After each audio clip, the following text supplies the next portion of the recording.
Run it up, then run it back. Run it up, then run it back. Run it up, run it back. Run it up, then run it back. Happy Tuesday. Welcome to Run It Back. Yes, it's Lou Will. It's Chandler P. It's Boogie. My name's Michelle. We got a lot of basketball to talk about. Chandler, I can't. What? What? It was a funny intro. Look, I'm not saying we're fashionistas up here. I'm not going to do that at all. But what are we doing today? It's a t-shirt. You can't see my bottom half. That's fortunate. You want me to stand up? Yeah, I do actually. Nope. Okay, fine. We got a lot of hot headlines around the league. We'll I'm get a to little skimpy today.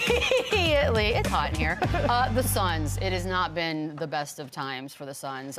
They lost to the Spurs, Hello, slow down. Sunday, blown out by the Raptors, which means they've now lost 8 of 10. And the 2 wins they have had have come against the Bulls and the Jazz. So, Boogie, I'm going to start with you. We've talked a lot about the Suns. It's like Suns-Sixers. It's just been rough. Are they the most disappointing so far this season? Disappointing, yes. And the reason I say that is more so about the amount of money these guys are making. You know, the team that they put together with the intentions of putting this team together. It's been a complete opposite of what their plans were. You know, they haven't really found success in any season together. It's been something every year with this team. I mean, I take it back to, you know, when they were first constructed, it just wasn't a good job constructing this team. And I think this is a result of it. Just because you put top names together doesn't necessarily mean it's going to flow and it's going to work. And I think this is an example of that. So no flow, no chemistry, no camaraderie, really. It's just a group of great names that just don't fit together, and, you know, it shows. It's rough. Lou. Yeah, and I love the word intent. Like, you put this team together with intent for them to be something to be reckoned with coming in the Western Conference. I remember when it was announced, and we were like, okay, now this is interesting. And Chandler and I, for the past 2 seasons, we've been waiting for that moment to turn in. We've been waiting for them to turn it on, to hit the switch and turn into that team that we've expected them to be. It's just been anticlimactic up until this point, losing 8 of the last 10, coming out of the All-Star break, playing bad basketball just as much as you were before the break. Usually the break is a great reset for some teams to start figuring things out and turning the page and getting back on the right track. It looked like this team isn't doing that. Yeah, I've been such a believer, and I drank the juice. I thought on paper this team made sense. The last year, you know, I didn't like them trying to put Devin Booker at the point guard, taking him out of his natural position, but then they go and get a Monte Morris. Then they go and get a Tyus Jones, and I thought that was going to kind of put them over the edge to have a set-up guy, because their offense is very take-turn. Who's hot, let's feed them the ball, but then they kind of get away with what works. Their defense is brutal, so they don't get back in transition, and then it's just like an effort thing where these guys, it was really humbling seeing them against San Antonio. Like, they just got outplayed. Like, you said it looked like they didn't like each other. It's like they were chirping a lot. The coach, Bud, was going at KD. KD was chirping back to him in the middle of possessions. It didn't look like this team was having fun. You watch like a Thunder team play. You watch these other teams play. They look like they enjoy playing with one another. This team, it just looks like the breakup is coming. There's all the rumors of the trade deadline also, and nothing happens. So now they have to go back to the same locker room with that distraction. There's the beef with Nurkic, and Bud didn't speak for a month. There's just a lot of underlying issues here. But the fact of the matter is they're horrible defensively, and their offense is very strange. They don't stick with what's working. It's a very one-on-one ISO-driven offense, and it just doesn't work.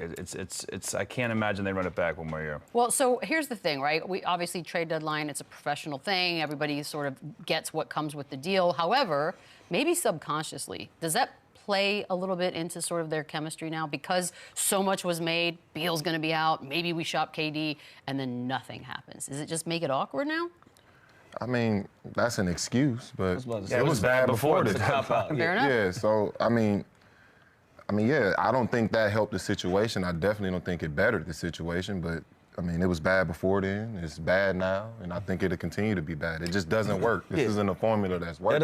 That'll be us giving them an out, right? Like, these guys are showing up, and they're competing. It's just not good enough, you know? So we can blame it on the locker room. We can blame it on trade talk. Like, Kevin Durant, he's been through talks of moving to other teams, not necessarily getting traded to another team, but he's been through this process before, and he's been professional throughout, right? So, and he still goes out there and he competes at the level that we're used to seeing Kevin Durant compete.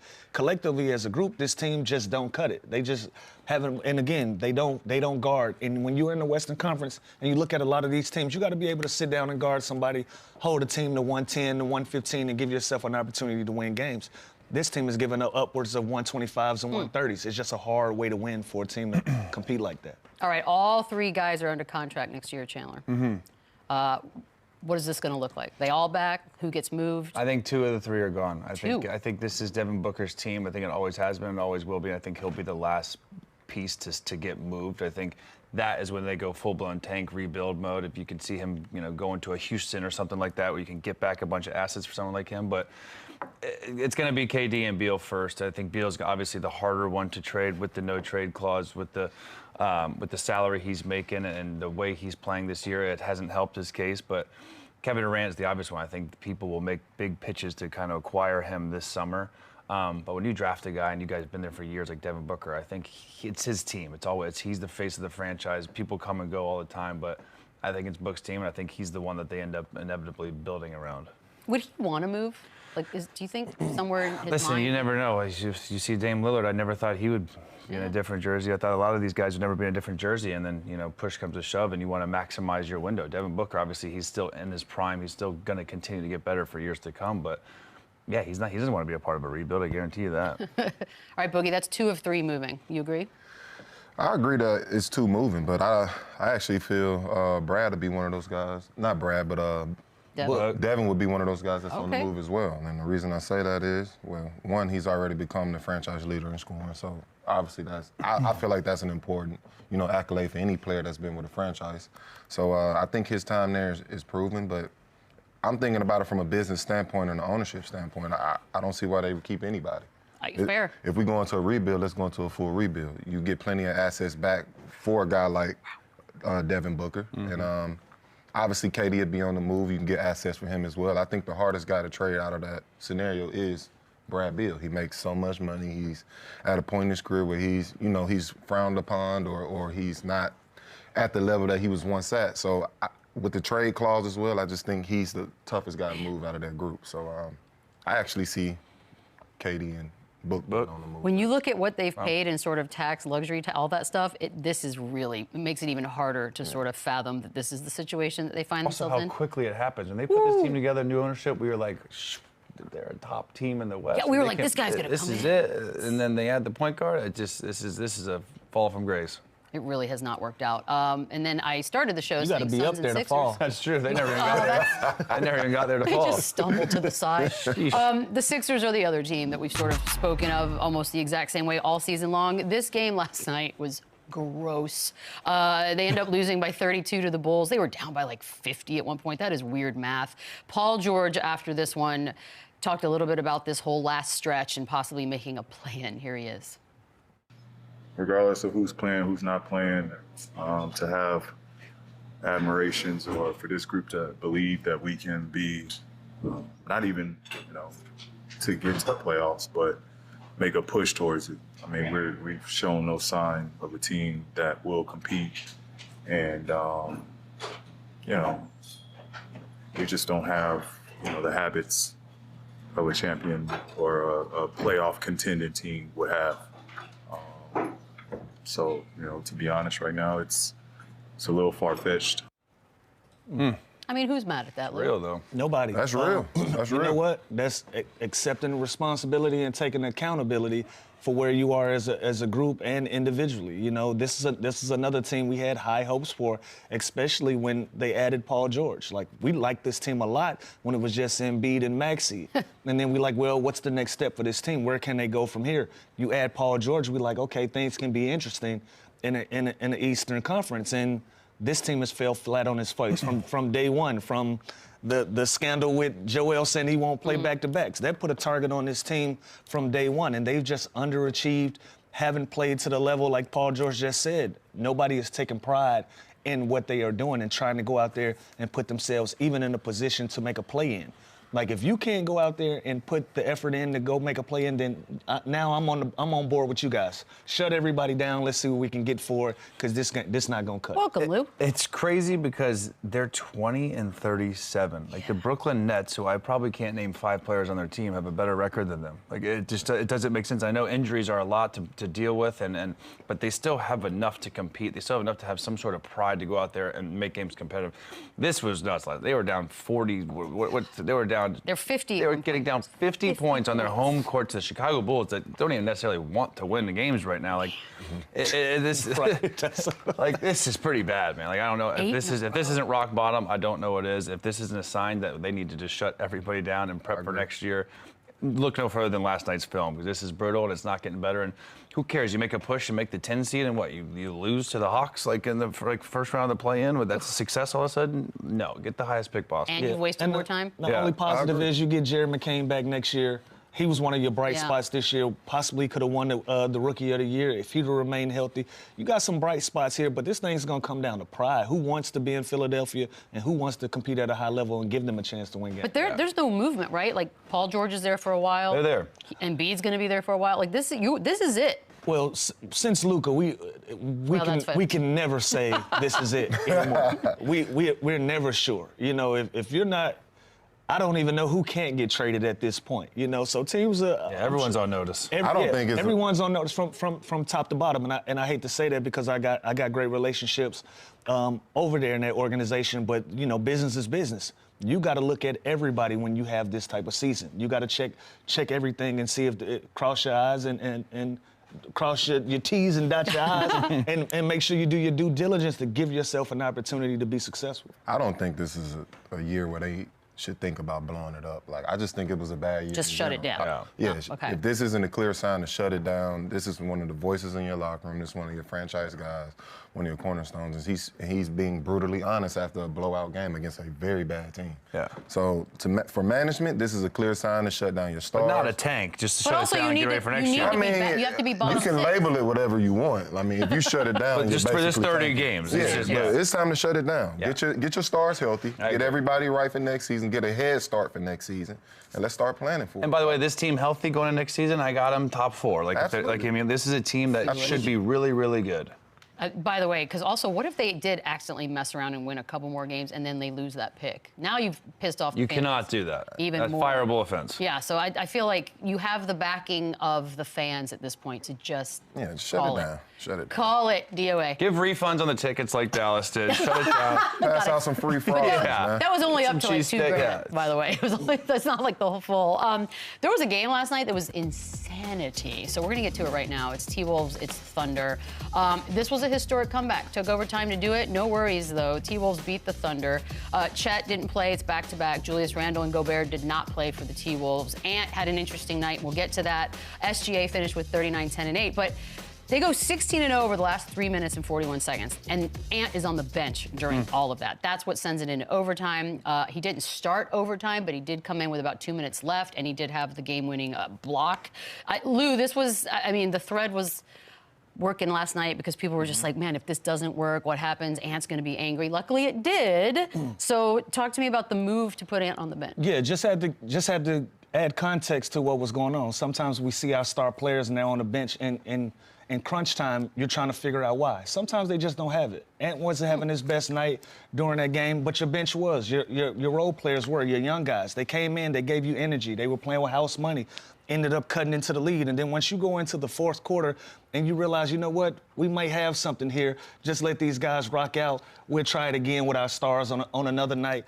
And before you know it, it's a game. You gotta let those guys go. Like, a coach doesn't care who the hot hand is. If he got a hot hand, he got to roll with it. You know, shout out to Shannon Jr. Shout out to my man Alexander Clark. These are young guys that you may not talk about on a nightly basis, but they went out and won that game for the Minnesota Timberwolves last night. So I think Coach Finch did the right thing. Sometimes you got to find energy wherever it comes from. It doesn't matter if it's a guy that makes $200 million or it's a guy that makes $2 million. If he's bringing energy, he's bringing what's needed at that time on a random Monday night in a very, very long season, you got to ride that hot hand out. I don't care who it is. Yeah, and by the way, the star player, McDaniels played 42 minutes, Naz Reid 40 minutes, Anthony Edwards 35 minutes. So these guys, their players put them in this hole. This was it could look like a ballsy move from Chris Finch because it was, especially not starting Anthony Edwards, and overtime was even next level. But this is a big win, great comeback win. The bench gave everything. The young guys, contributed. But to me, this is huge growth and maturity for Anthony Edwards to go through that, to get benched, to see his guys that don't usually get the opportunity come up big for their team, and then come up in the biggest moment of the game and block the MVP shot at the rim to basically seal the victory for this team. was a huge. That's the kind of leadership you want to see from Anthony Edwards. You know how talented he is. You know most nights are going to be his night offensively. This wasn't his, but he still stepped up and made a huge effort play to kind of win this game for them. And think about how much trust that these guys have earned now with their coaching staff. Now he knows I can go down in my bench and I can find some guys that want to be dogs, that want to go out there and compete at a high level and give themselves a chance to win a game. Like Dillingham, he didn't score a bunch of points like he's been touted to do, but he was out there contributing, he was assisting, putting guys in the right spot. Like they had the right thing. So now if you're FINCH, you can look down there and give a guy an opportunity in a playoff game that might not have got it. Them guys went out and earned their minutes last night. And that's exactly how you do it as a young guy. These are the moments that help you earn your years in the league. Staying ready, being ready when your name is called upon, winning games like this. And shout out to FINCH for making a very, very gutsy move. Yeah. Like, that's real coaching. Let's find a solution outside of my starters, and he did that. Guys stayed ready. They came in with energy. Energy is contagious. Once that second, third group came in, they played with a lot of energy. They played free. They put them back in the game. That energy now transferred to your starters, and they were able to come back and win the game and solidify. So shout out to the whole team. It was a great move from the coach. It was a great move from the bench. And, you know, shout out to those young guys for being ready. You're earning your stripes in this league. So, full transparency, most stats for me just go into my eye and I don't care. This one, however, is insane. In the last 20 seasons, teams were 1 and 9,249 when trailing by at least 16 points with 3:45 or less left. That's ridiculous. Crazy. The only other one, by the way, was 2020. That's it. Yeah, by the way, I turned the game off because of that. It was a 20-point lead. I didn't know the stats were that crazy, but this game was over. And again, that's just efforts. And the Thunder on the other side, they can't take their foot off the gas like this. You can't have this big of a lead on this team, you know, and allow this. But again, it's all just it's a long season, it's growth. But it's more about what Minnesota did and how their guys came up big. What? A learning experience. It's also why yesterday we were like, if you're the Thunder and you see the Warriors in the playoffs, these are the types of nights where you're like, that's not a great call for you guys. FINCH, after this one, was asked a little bit about what it's like playing the Thunder, what's difficult about it. Here he is. It's so frustrating to play this team because they foul a ton. You know, they really do. They foul all the time. And then, you know, you can't really touch Shea. And it's a very frustrating thing, and it takes a lot of mental toughness to try to play through it. I'm sorry, Coach Fitch, but yes, Shea was with me early on, and we did teach him how to draw fouls, and he's a master at it. So you should be frustrated with this, but he uses his ability to score, to get to the rim, to get to his mid-range, and he catches guys slipping. Like it's a game within the game. He wouldn't complain like this if he had Shea as one of his guys. He wouldn't complain. It's a game inside of the game. If you can get an easy 6 to 10 points a game on the free throw line and you know how to do it, by all means, use that to your advantage. So, by the way, Minnesota had more free throws last night. And not to mention, FINCH came from terrible timing there, Coach. Know, what are we doing? Weirdly. And FINCH came from Houston when he was assistant coach with James Harden. They got the rule changed, so he's been around this before. He's been around guys like MAVS. I'm sure he wasn't mad at him. He wasn't mad then. Don't you dare be mad now.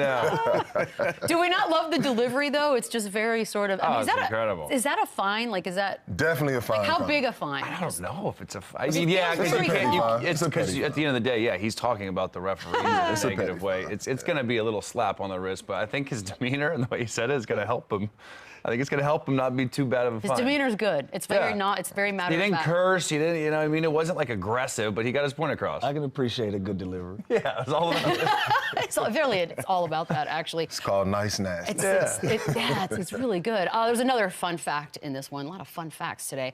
Thunder have now played 57 games, and they've only had 5 players that have scored 30 or more points against them the entire season. They haven't had someone score 30 or more against them since December 23rd.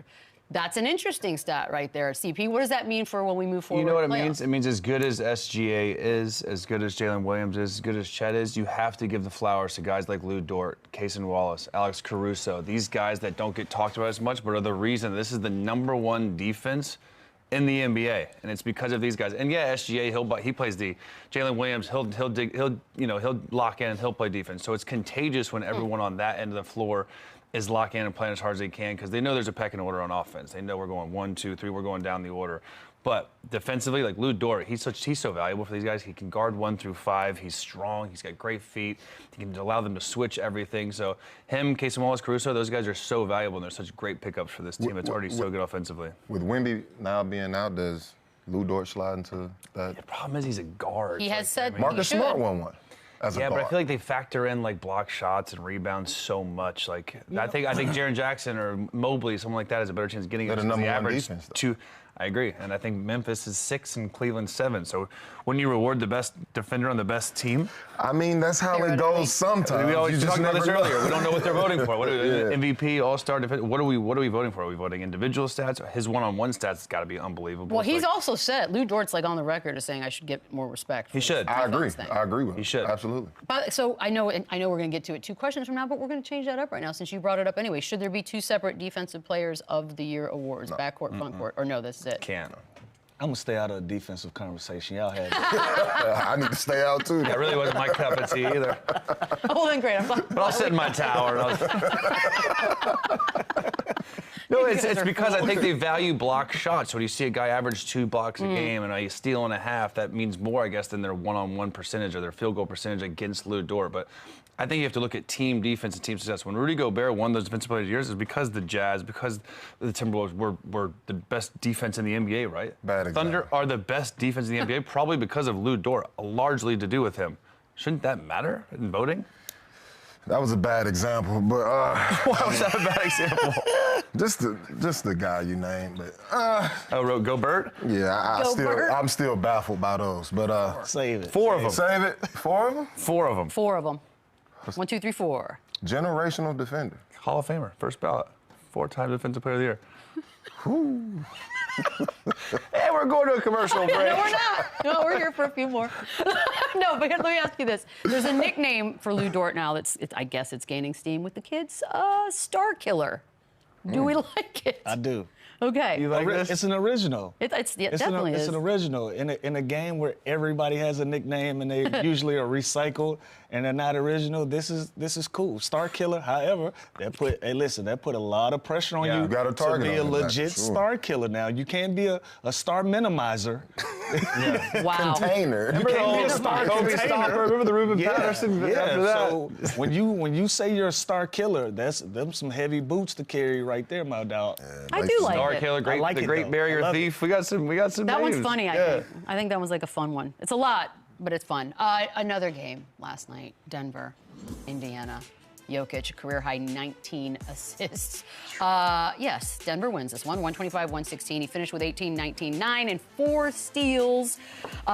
He's setting a career high with the 19 assists, but he's also creeping closer and closer to averaging a triple-double for the season. So I'm going to ask you, Lou, I'm going to start with you. If he were to focus on one aspect of his game, what would be the easiest stat for him to really maximize? My personal opinion, it'll be his passing ability. Okay. His how he goes out there and he can facilitate his offense at that size. You know, for you to do it for rebounding, I feel like you got to be wired a certain way for that to be your MO to go out there every day. Like guys like Reggie Evans, that's gonna go out there throw elbows at you.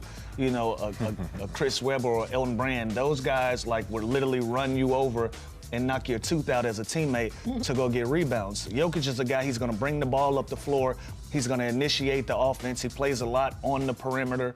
So I think for that, I think his passing ability is gonna be one of his strong points. But also the caveat to him being able to pass the ball at such a successful level is his ability to score. You have to respect everything. You gotta guard this team honestly because he can score the ball. But if I had to personally pick, it'd be assist. I agree with Lou. I think the 15 assist game, he's on record all his whole career saying that he would rather get an assist than a bucket. Malone even last night says he doesn't care if he has 0 points. If they win and he has 15 assists, he's stoked. So I think that's in his natural DNA. He's a pass-first guy, and he already averages 30 points a game. So take 4 or 5 less shots, and he already averages 10 assists. I think 15 assists is probably the most reachable, but is it crazy to think that he could do any of the 3 if he really tried and did less of the others? It feels like I think he's a natural-born 15, passer. 7. He's a natural-born facilitator, so I think that would be the one I'd pick.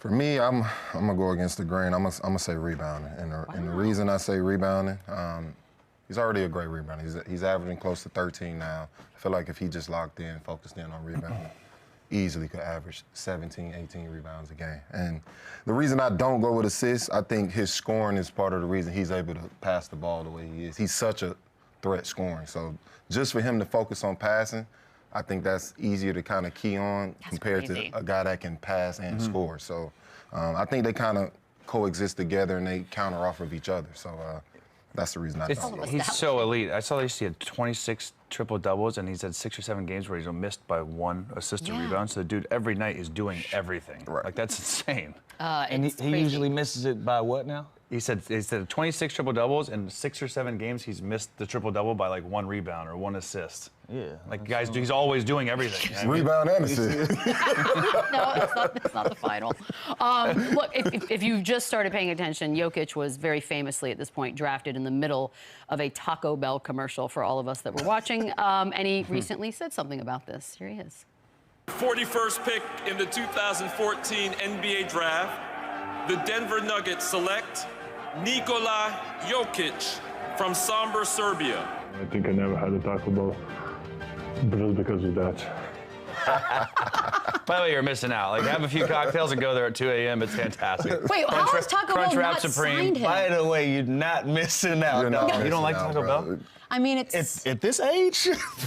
what does that mean? Not like sober at 9 You a.m. know what that'll do to me at 38 years old? Dude, what's wrong Absolutely. with your body? Oh my What's God. wrong with Crunchwrap y'all? What's wrong with Supreme, you? Gordita Crunch. First, listen. He's missing all right, out. Six-pack of Shout out tacos? to Taco Bell. You know, I see what Red Lobster doing for my brother Blake Griffin. I'm available. If y'all want me to sell burritos and snack crunch wraps, whatever, but come on, man. How has JOKIC not been signed to like a lifetime Taco Bell thing? Like, He that should. seems like a I missed think he opportunity. cares about his health. Yeah. Well, you don't have to eat it. I mean, you think Blake was driving a Kia that year? No. Yeah. You just cashed the check. We're going to take a quick break. When we come back, a little Say What. Say what? Say what? Run it back, run it up, run it back. Well, here we go. Say what, Chandler, you're up first. Shams is reporting, of course he is, that Jimmy Butler is says that the Warriors are the best organization he's ever been a part of, and things are just different in San Fran. Enough so that he's staying late after practice and just hanging out. Come on now, Chandler. Come on now. Again, honeymoon phase. They're 5-1. Everything's going well now. There's no drama. There's no issues. He's happy. They're winning games, winning solves and cures, everything. So, yeah, no doubt. And no doubt, this is a great organization. They have a championship pedigree, tradition, great ownership. Steve Kerr's got to be a ball to play, a breath of fresh air for him to play with or play for. So I believe him, but I just do think it's super early and things are going their way right now. So there's no issues. Let's see how long this can sustain. I hope it sustains because they're fun and the league's good when they're good. But This is like a cringy moment when your buddy's on his second wedding marriage and he's like, love of my life. You're like, hold up. Didn't I you was at say the that? first one. Yeah, you said that a couple years ago about the last Yeah, wife. this feels weird to me. A little early, a little premature, but I will say on the outside looking in, competing with these guys, and Boogie can attest to this, he's been a part of that organization.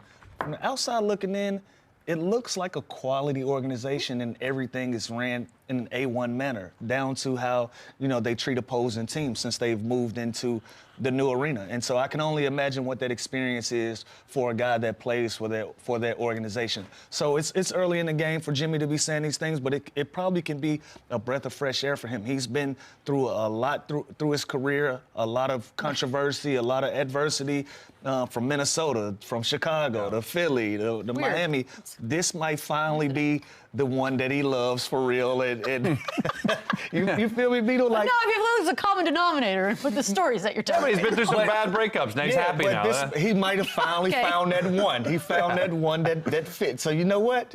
I would like to go to lunch today. I would like to hang out with you a little extra today. Play some ping pong in the facility. I'm having fun. Yeah, I'm having a good time. He's probably finally found somewhere where he's at peace. So. I can agree to that. I get it from the standpoint of it being early, the honeymoon stage, so that all makes sense. But being a guy that was a part of the organization, I can agree with Jimmy 100%. It's definitely one of the top organizations in the NBA. They treat their players well. They treat players' families well, from, meal plans on the road to traveling. I mean, during the playoffs, finals, they have their own separate plane just for players' family members. Wow. So it's not many organizations Never heard doing that that. before. Exactly. So what he's saying is absolutely true. Obviously, it's early, but I know dealing with the Warriors myself, you know, the organization is going to roll out the red carpet for him. They want him to feel welcome.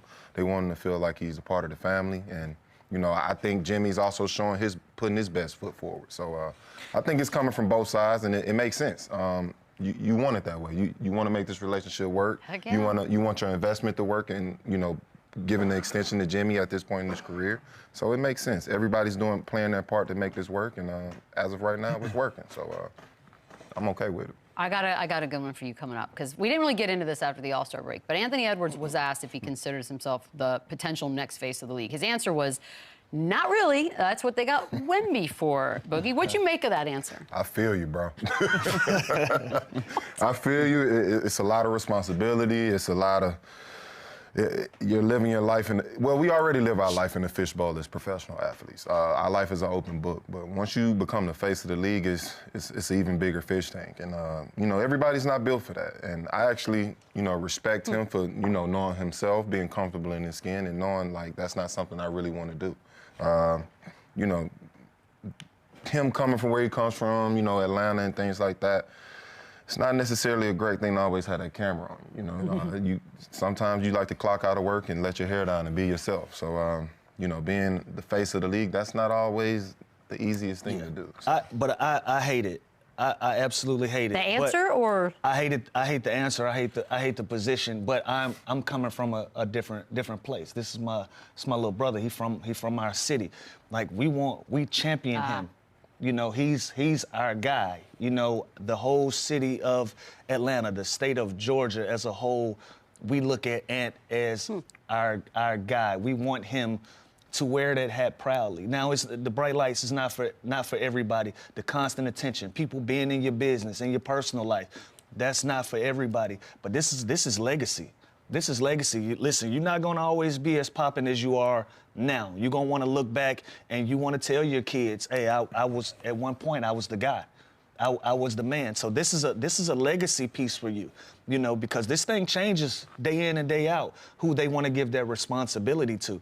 You have a window to be the face of this league, and then that window goes to the next guy, and it may not come back around. And so sometimes you get older in your career and you look back and you get humbled by those experiences because the attention and the money and all of those things isn't the same. Now, again, this is his path. I'm speaking as a fan.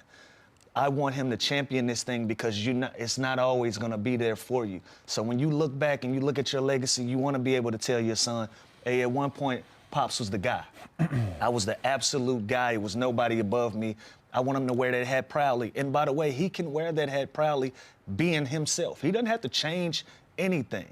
He can do that and be himself, and you got to take it with a grain of salt, whether you love it or not. But does the league care about that? The league definitely cares. The league definitely cares about. The league definitely cares about that. But if you're Ant Edwards, still be unapologetically yourself, and if they're still pushing you as the main guy, then that's their decision. Now, if they don't, that's a completely different thing, but I don't want him to shy away from it. That's what I'm saying. And by the way, he's one of the faces regardless whether he likes it or not. Like, his personality, his charisma, his must-watch games, like, he is one of the most exciting players on and off the court, and he's producing, and he's hilarious, and he's likable. Like, so his production's always going to be there. So he is that type of personality too. That I'm with Lou. I want him to embrace that, be flattered by it, want to be on the cover of 2K. Like, it's yours for the taking. There's great players, SGA, LUKA, Wemby. Bigs usually aren't the face of the NBA. It's usually a guard like an Anthony Edwards type that's exciting to watch. So whether he likes it or not, he is definitely one of the faces. My question is this, though. Are you not allowed to still be a star or still have a legendary career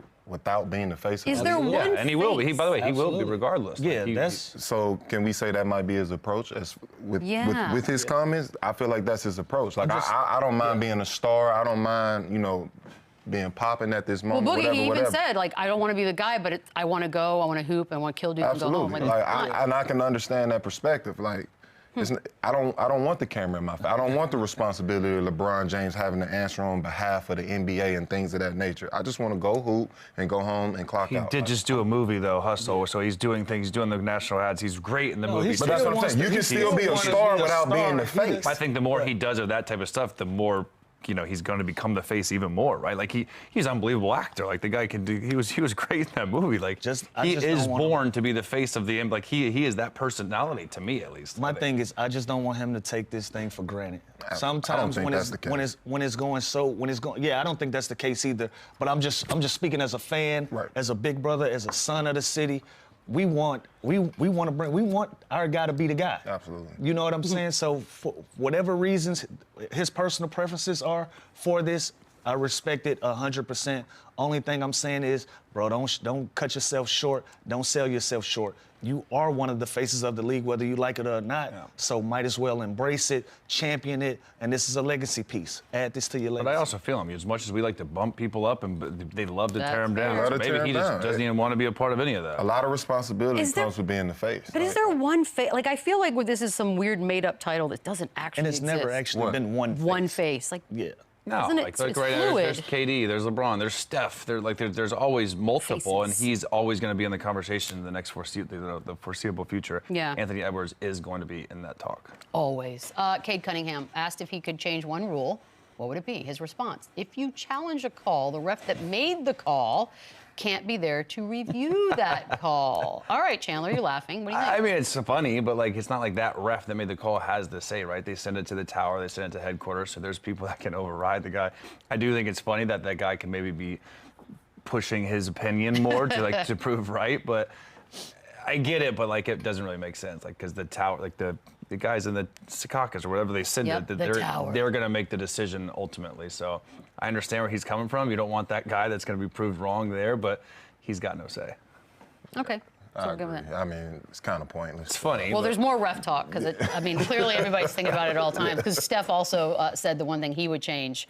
I want to see the refs grading system probably. Let that be more public, the same way our stats are shown. I agree. You agree with that one, Boogie? I agree totally. I feel with as much power that they have in this game, they should have to go through the same critiques and the same fan interaction that we have to deal with on a good night or bad night. I think they deserve the same treatment, and I feel like the results of that it'll be a better understanding between player and ref. I think that player and ref relationship will become better if we're both experiencing the same type of reaction. So I do feel they deserve it. Baseball does it.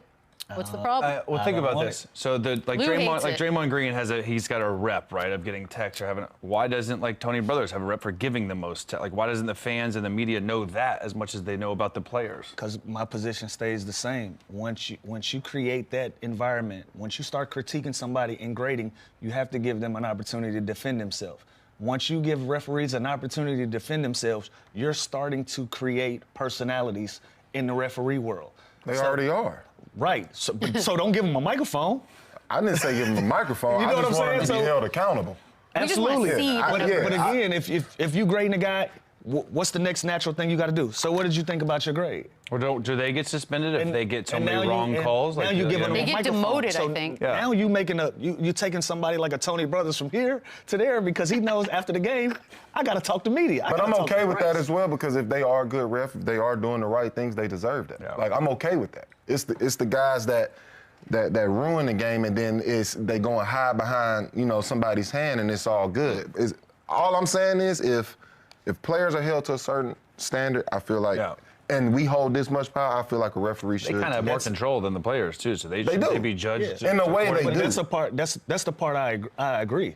Hold them accountable, but again, we already feel like, hey, bro, what we say to a referee? Hey, nobody paid to watch you ref, bro. Right. So the moment that you give them this platform to speak, some of them guys are going to take that. But why do you think they're going to speak? It's just that we're going to get to know. Right, but at what point what's the point of having a grading system if you don't have a checks and balances? But baseball does it, and I'm not listening to umps talk ever. Okay. So I feel like they can do that. I'm not aware of that. I just feel like it'd be better to make either the players, the coaches, the fans know, okay, this ref going in, he's got a quick whistle. This guy leads the league in texts. You know what I mean? It should be more public, like Draymond's public, Boogie's public for getting a lot of texts. Why isn't Scott Foster known for giving the most texts? But again, when Boogie has a bunch of texts or Draymond or whoever, we speak to them about that. We don't actually. We don't.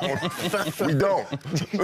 And if you speak about it, you get another check. Yeah, exactly. If you actually talk about it, you get fined for it. So it's the same thing. It ain't you get fined for it. It's a matter of what you say. Is it the delivery? If I disagree, If if I disagree with the refs, if I disagree with the calls, I get fined for it. But what I'm saying is you have that platform to disagree. I don't want them to have a platform to say anything.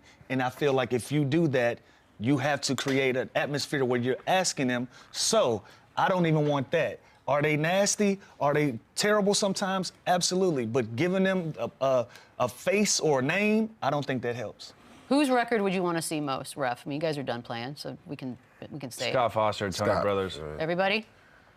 Tony Brothers. I like Tony. I find him wildly understood. Tony. Yeah, he's funny, but like he's also like he talks trash back to players. Listen, we played the game different, but Like what do you want Tony, me to say? Tony Brothers would beat Stephen A. Smith if we gave him a microphone, though. He would love it. Like he would embrace it.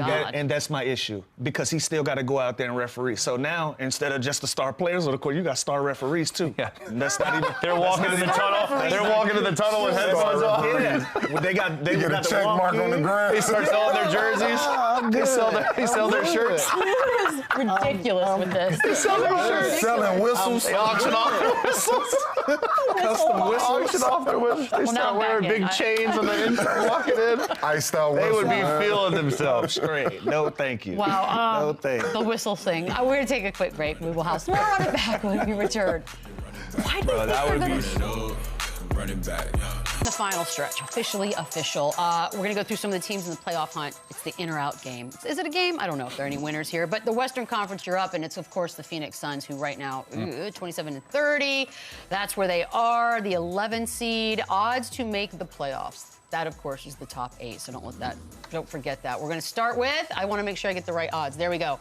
Plus 610 is a yes. This is to win the play-in and get into a top 8 seed. It's to be in the playoffs, yeah. Top 8. Out. Out. Out. Out. You are out. Hard out. Hard out. Not even a think about it. Anybody got to think about it? It took us 2 years to get here, but we're both out. We're here.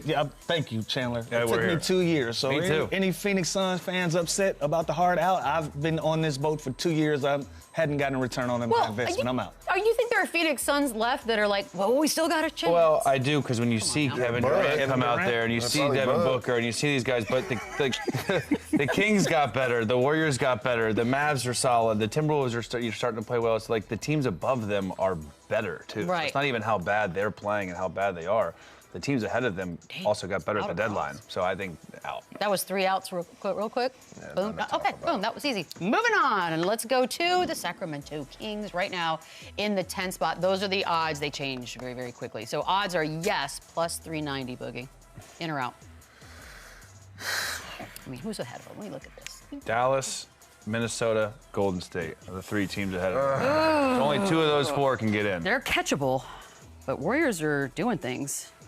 Come on, Boogie. Come on, Boogie. Make Sack proud today, man. Come on. Do it. I think they're good enough to get in. I think they're good. There we go. We got it in. I think they're good enough to get in. That's a start. Ow. I like that. Ow. Let's start. That's a start. Ow! I think the Warriors are playing so well right now, and then if Dallas can figure out a way to get healthy, then but Timberwolves, Dallas, Golden State, I think they're all 3 better than Sacramento. I say in. Okay. I like that chance. We got action. I like them adding Zach LaVine and putting him back together with DeMar DeRozan and them figuring it out. Just knowing the mentalities of those guys, I feel like they'll give themselves a chance to get in. And they got Valanciunas. Yep. I mean, it's okay. It's 2 games. It's They're doable. going to get in the play-in, and it's 2 games. Anything can happen. 2 wins, 1 out. Let's move on to Minnesota. It's the 7th seed right now. Okay, so technically, things are good. For them to drop out, though, is the interesting number right there, plus 410. I think after last night, those got a lot better as well. Lou, I'll start with you on that one. I think they're in as well. Okay. They've played better. They're starting to play better basketball, starting to find a groove and a rhythm. You'll get DiVincenzo back. You'll get Julius Randle back. It'll be interesting to see how you work those guys back in with you depending so much on these young guys. You know, they had a G League guy starting last night. They gave them great minutes. Like, do you just completely forget about that guy? Or some of these guys that's coming off the bench giving you good production? And so these are good problems for them to have. It helps in their depth. So I like it. I'm in. Anybody? Yeah, I'm in. I think out of those 7 to 10 teams, I think Minnesota is the one that they're going to continue to get healthier. I don't know if that's going to help them or hurt them because Naz Reid is so good with his new role. You know, Alexander Walker, these guys, McDaniels, they're starting to find that comfort without Dante playing, without Julius Randle. They're going to have some real decisions to make this offseason, especially with Naz Reid saying he's going to opt out of his deal and sign long term. So I do like them. They're talented enough. They defend. Love Chris Finch. So I think they get in. I'm going against the grain with this one, and it's for the exact reasons he just said. I think they got a lot to figure out as a team. I think they took a step back this season with, you know, the trade of Karl Anthony Towns. They're now dealing with a situation of what to do with Naz Reid. He's obviously a big piece of this team, a young asset. You know, the Julius Randle trade isn't quite working the way they thought it would, so he's kind of a misfit with this team. And then obviously you got a lot of money locked up in Rudy Gobert, who isn't really, you know, producing at the rate we're accustomed to seeing. Do you want to talk more about it, or? No, I don't. Okay. I'm gonna keep it brief. But you know, with the Timberwolves moving forward, obviously you want to keep an asset like Naz Reid. I can see them moving on from Julius Randle just to make the fit work. So I think they got some things they're going to have to figure out as a team moving forward. So I'm going to say no. Naz Reid's not going anywhere. Naz Reid's not going anywhere. They'd be crazy to let him He walk. just wants some extra mozzarella. Yeah, That's yeah, all I get that it. comes down I get it. We're on to you. Got to open up some money. Right. We're going to take a quick break. More Run It Back on the other side. Can't lose Naz Reid. Are we doing Run it up, run it back. Welcome back. As we close out the show, we got Mavs at Lakers tonight. Chandler, you're going to the game. How big of a performance do you think LUKA tries to put up against his guys tonight? I think he goes bananas. I think he's uber. I think the over/under is 31.5 points. I think he takes 25 shots. I think he has a 40 piece. I think he has such personal vendetta against Nico Harrison. I think he has personal vendetta against this whole franchise. Everyone was surprised. We were surprised. Can you imagine how he felt? Like during again, they're also banged up. They're missing most of their key guys. The spread's 9.5 points. The Lakers are huge favorite. I just think he comes out. He's super aggressive. These guys are going to try and get him involved.